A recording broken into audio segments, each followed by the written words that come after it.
nahihirapan ako huminga. So, dinala ako sa ICU.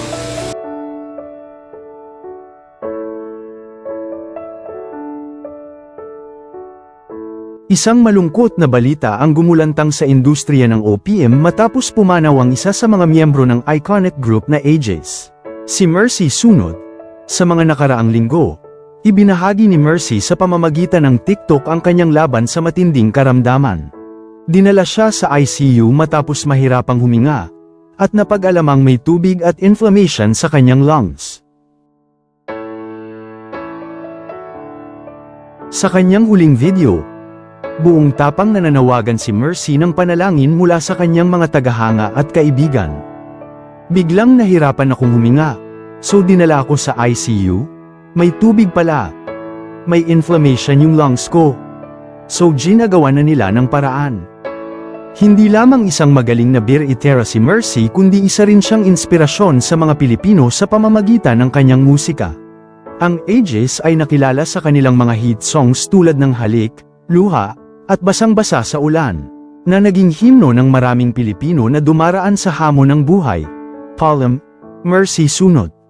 Ang pamamaalam ni Mercy ay nag-iwan ng lungkot sa kanyang mga kasamahan sa banda, mga tagahanga, at mahal sa buhay.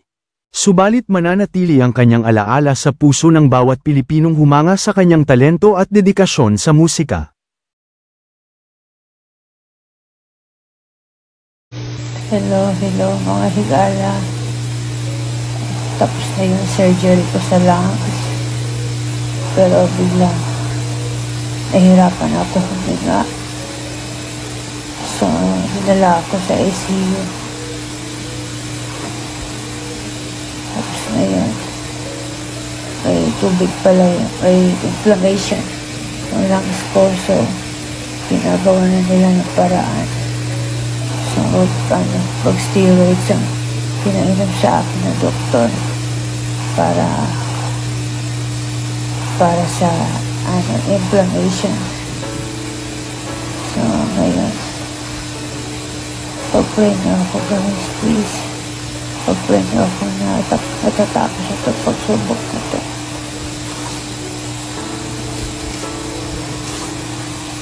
Pag-pray na ako.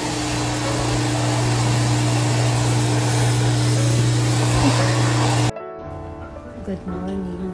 Nandito ako sa Eden Hospital. Meron akong schedule ngayon for MRI sa breast. So, 7:30 aking schedule. So, waiting na lang akong tawagin. Tapos na ako mag-check-in. So, and then I need to put this back. ayan, Diagnostic Imaging Center of Excellence.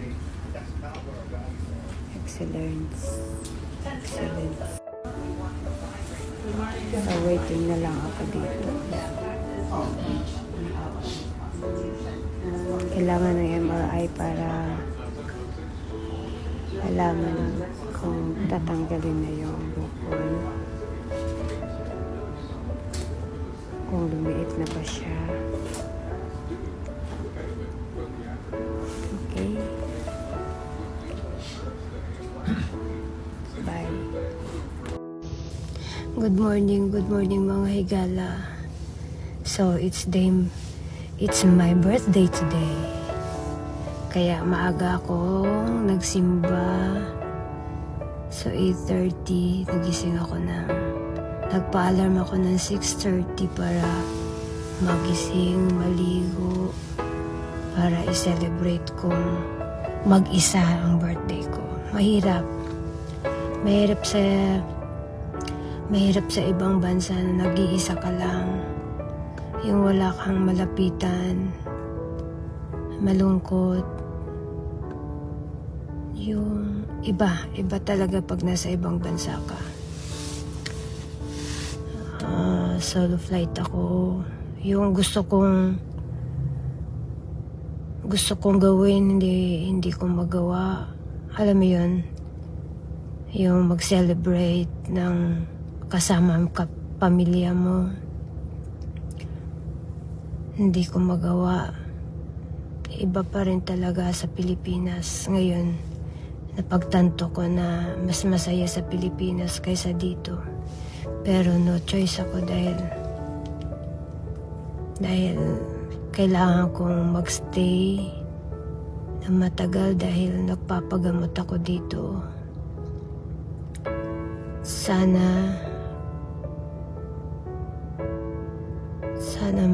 gumaling ako ng mas mabilis para makauwi ako ng Pilipinas. Okay, mga higala. So, ngayon, start ko ng i-upload yung anong nangyayari sa akin. Nangyayari dito sa US. Hirap. Ang masasabi ko, one word, malungkot. Yun lang. Good morning. Eto, may appointment ako ngayon. So, once a month ako nagpapa-lab draws. So, blood test once a month. Tapos, 12 na pala ang aking surgery sa lungs. So, pag-pray niyo po ako. So, after ng clinic, dadaan ako ng CVS para kunin ko yung gamot na Tagriso. Ubus na kasi. Yun yung pang lungs, para sa lungs kong gamot. Tagriso. So, everyday ko po yun iniinom. So, okay. 11:30 yung appointment ko. So, thank you. Hello mga higala. Tapos na yung surgery ko sa lungs. Pero biglang nahirapan ako huminga. So, hinala ako sa ICU. Tapos na yan. May tubig pala yun. May inflammation ng lungs ko. So, ginagawa na nila ng paraan. So, mag-steroids ang pinainom sa akin ng doktor para sa inflammation. So, ngayon, pag-pray niyo ako, guys, please.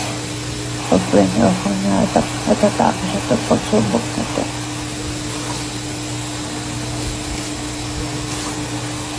Pag-pray niyo ako.